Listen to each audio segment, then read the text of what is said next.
man, some very good sounds. Zabalaza, right here in Ekse. Welcome back to Play Ekse right here in Cape Town TV. We're talking about all things that are currently facing South Africa, everything that is currently facing Mzansi under the sun. Remember to follow us right now on social media, Ekse_live on Facebook, on Twitter, on Facebook, Ekse, on Cape Town TV. And we have Instagram now. Instagram as well. Instagram.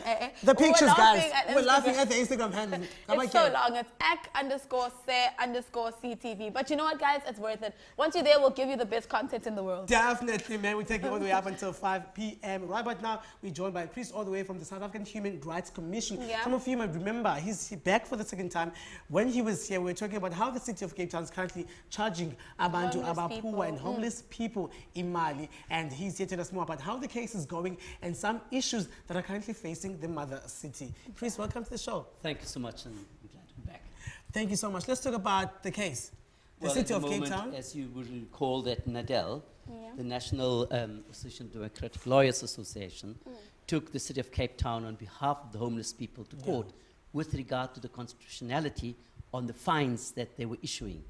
The city of Cape Town is now appealed, and sad to say, it's our information that apparently, and it's alleged, that some of the communities in the Oranjezeg, Vredehoek and Gardens are now crowdfunding to become as amicus, friend of the court, in supporting the city. If it's true, it would be very, very bad.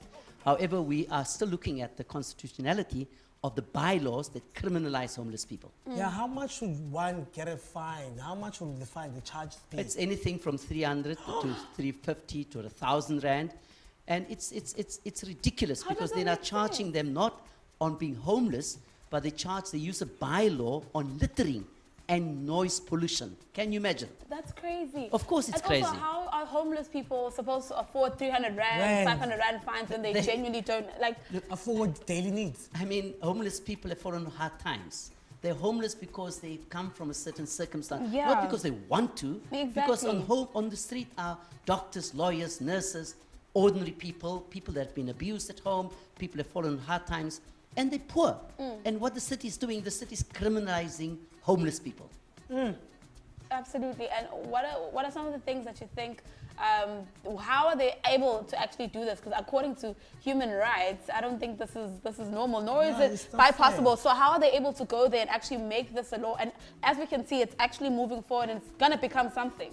This city is the mother city of the country, but it's a heartless city because you don't do that to poor and vulnerable people. You can't criminalize poor and vulnerable people. Take their stuff, dump it somewhere else. Those homeless people, it's not by choice there. If they had a choice, they would go back to where they come from. Exactly. But some of them have been abused, violently, sexual abuse, and you want to tell me that we must say to them, go back to where you come from? Some of the people have come from prison and they've got a 10-year criminal record on them. Whenever they look for jobs, they say, no, sorry. And so where do they go to? They end up in the street. Some of them, when they're received in the community, when a cell phone gets stolen, it must be them. So they are traumatized all the time. I just think that it's important that citizens of Cape Town should say, you know, yes, we don't like it when homeless people are aggressive in begging and all those kind of things, and sometimes do make a nuisance, and some of them, there are criminal elements. So we're not saying all of them are angels. However, as citizens of Cape Town, we must show that we're good at heart and say, yes, those people may be sleeping on the street, but they are not them. They are our family members. We know them, we know where they come from, and we must respect them and respect the dignity. And therefore, the city of Cape Town should be saying, hang on, let us do a program. You know, since the last 15 years, the city hasn't built extra shelters. So don't tell them to go back to shelters. If you're not providing shelters are being run by people that's only interest is to get money out of social development. So, you know, we can have all the programs, but there are good programs internationally. And I think the Canadian model is a good model in how they handle homeless people. Homeless people is globally.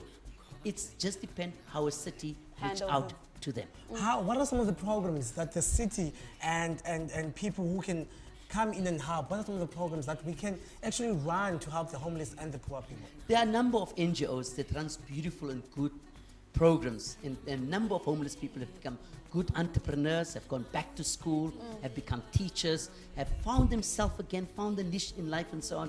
So there are a number of NGOs throughout the province and throughout the country that are working with homeless people and are really supporting homeless people. And I think the city should engage those NGOs and say, help us become partners as to how we deal with it. Remember 2010 when the World Cup was here? What they did, they took the homeless people and dumped them outside the city. So they came back because the city is an attraction. And remember, what we see now on the streets are not just individuals. We see families. Families as well, definitely. We see families because families cannot pay the rental in the backyard. When they get unemployed, we see families that are being chased out. So it's families also. So it shows you the level of poverty and inequality in our city. It's too much. You spoke about the World Cup, and moving out of this swiftly, you spoke about the World Cup, and another person that represented us in the World Cup is Eben. And what's going on with his case? That's an elephant in the room because he done represented all of us, and we're like, wait a minute, what's going on? Yes. But I wasn't talking about this World Cup. I was talking about the 2010. I just brought it in because I'm like, no, that World Cup needs to come out now. I thought you'd take the gap. That was the soccer one. This is the rugby This is one. the rugby. Yeah. Look, the South African Human Rights Commission must take on any complaint.